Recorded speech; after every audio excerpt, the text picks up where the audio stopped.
Pro Tools has all the standard edit commands that you would expect to find in any DAW, and for that matter, in any other program, like a video editing program or even like a word processing program. The key commands and the language is the same.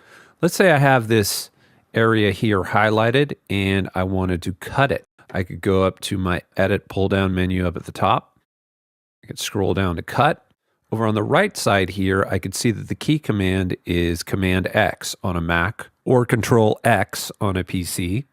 If I were to cut it, then it takes it, it removes it from my track here, but it puts it onto my clipboard so I can move my cursor somewhere else, let's say, and then I can paste it. So I can go to the edit menu again, scroll down to where it says paste, and I can see that the key command for this is the same as it is in, let's say, Microsoft Word if I wanted to paste, which on a Mac is Command V. On a PC, it is Control V. Let go, and it is right there. Another option that I have, I could copy it, Command C on a Mac, Control C on a PC, and then it leaves it where it was on the track, and I can move my cursor here, and then I could paste it somewhere else, and it still remains in its original position as well.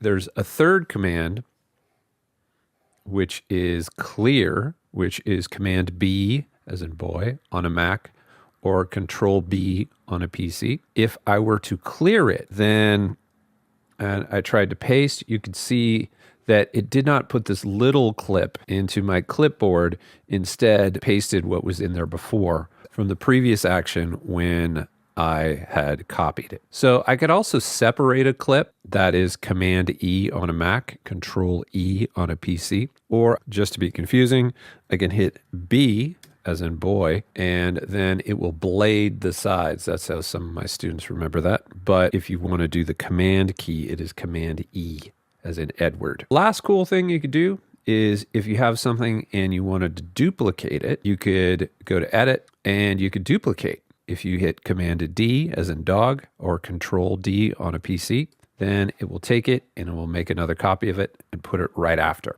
So those are a few simple edit commands that you could do inside of Pro Tools.